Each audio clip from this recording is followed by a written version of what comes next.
A lot of these people are not in control of their own perception. And this is why, you know, what they do a lot is they'll target someone. What they want to know is who's got the bloodline and who hasn't. Because this bloodline genetics won't manifest itself in cold-blooded behavior and all the rest of it that we see unless those codes are open. It's like having a computer. It's got lots of codes, but unless you open them, it doesn't affect the computer screen. In other words, the reality of the computer. You have to open it. And what they do is target a lot of these people. This is why they want a DNA database. They want to know who's got it and who hasn't. And that gives them, obviously, a great way of finding out. And then they target these people, and suddenly these people who know nothing about it, they're suddenly sponsored by very powerful people, and they become big in politics and law and all the rest of it. And through that, they get pulled into the secret society network, and they go through these rituals, and they think it's just some, you know, ancient ritual, it's just tradition. They don't realize that what these rituals are designed to do is to affect them genetically to open these codes. And how that manifests itself in experience is of seeing people who, for instance, came into politics with a good intent to try to make a positive contribution, and they end up, after a while, being the absolute epitome of everything they came into politics to challenge, because there's been a process of personality takeover.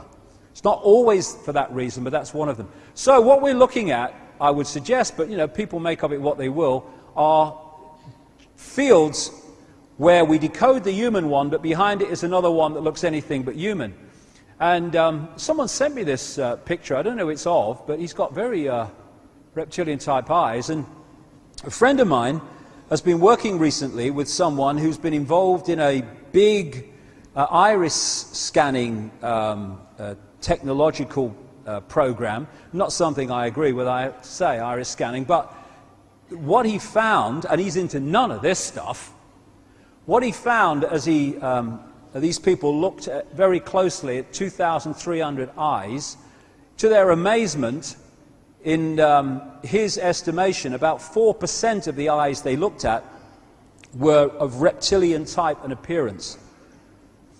All over the internet, people started talking about this now, and these pictures are circulating. This might be probably is just a trick of the light, but it's very symbolic of what we're looking at. That was on the front of the 14 Times, taking the piss out of me. I thought, thank you very much. Nice picture. I love that. Very symbolic.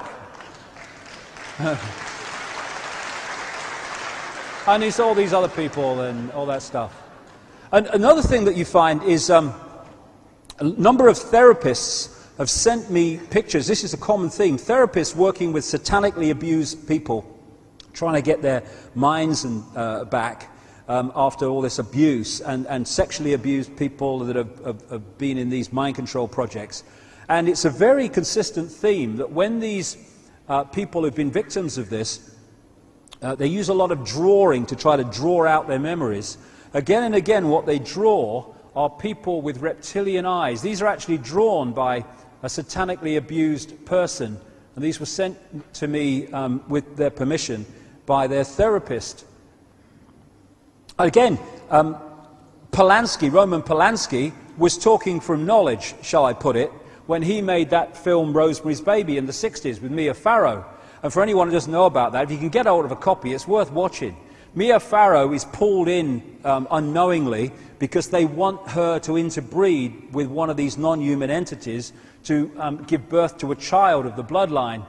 And this satanic group get hold of her, and they put her under mind control, and they impregnate her and stuff. And towards the end of the film, when she starts to realize what's going on, she goes into this apartment where it all went on, and memories start to come back, and she sees the baby she gave birth to in a non-conscious state, and you have a quick flash of it in the movie, and it's a reptilian baby with reptilian eyes. Well, Polanski should know, let's put it that way. All the way through history, you have this theme of possession and of fighting the snake or fighting the dragon and all the rest of it. That's the theme I'm talking about, and it's the software hybrid bloodline, which has led to hybrid people, possessed people, being in positions of power. So you look at the human level, but what's behind it? What's behind it? Now, I know something bloody strange is behind this bugger. I know from personal experience. It's very quickly, because I've told this story before. I was at a television. This is the 1980s, 1989. The Green Party, who I was speaking for at the time, had this one big election result in '89, the European elections, and I was asked to go along to Sky Television to comment as the results came in, because it was obvious we were going to do better than we've done before. And I go in to Sky Television, and I walk in, and they send me into this makeup room, and the door was open, and she leads me in, and I think the place is empty. And she sits me down, she says, "Someone will be along in a moment," and walks off. And as I turn, as she walked off, I'm looking down to my right, and there's Ted Heath, Prime Minister of Britain from 1970 to 74, the man who signed us into the European Union as it became. And he's sitting there, he's just been interviewed apparently, waiting to have his makeup taken off. So, you know, I looked at him, I said, "All right, mate, how you doing?" All that stuff. Never said a word. He's staring at the mirror on the wall, and he just turned his body, his chair, and he looked at me. Never said a word throughout, ever. He looked at me with a strange look, and then his eyes started at the top of my head, and they slowly went down to my feet, and then went back again. Scanning me is all I can describe it as. And when he got back to the top, he turned, and he looked at the mirror. That was kind of strange enough, but when he was doing the scanning, his eyes went completely black.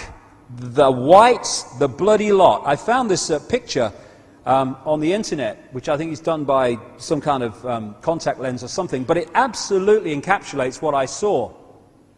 This total blackness. And what I was doing then, when I got into this stuff and I'm traveling around, I started coming across people who talked about these black-eyed people that they'd seen. I think, bloody hell, I've seen that. And I looked on the internet a few weeks ago. I did a little newsletter about this, and I found a number of references to people telling about their experiences of the black-eyed people. Now, when I looked at Heath's eyes in that black state, there was no point where I made eye contact with him. I was looking through him into something else. They were like two black holes.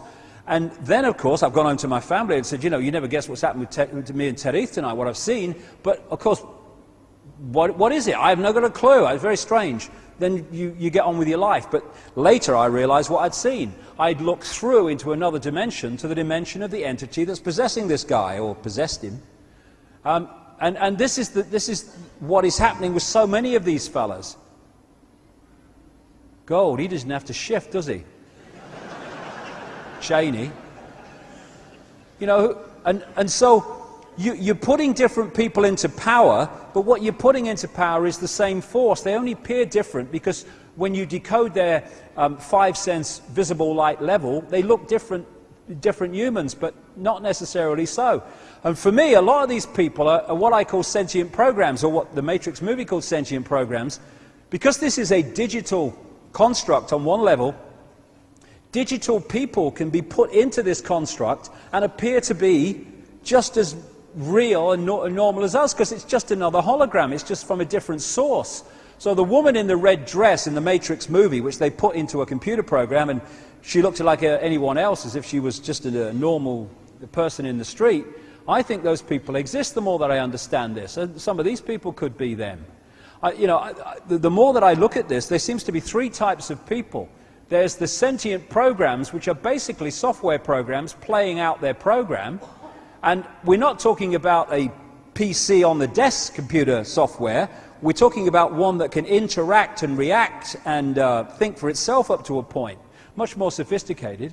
There's other people who are conscious, but their body conscious level is so dominant in the perception of reality that that's basically just a spectator. And then there are others, increasingly more as we wake up in this time that we're living in, that are actually multi-level multi-level connected, and those different people will see the same reality in a completely different way. So there we go, the red dress programs, a Neil Haig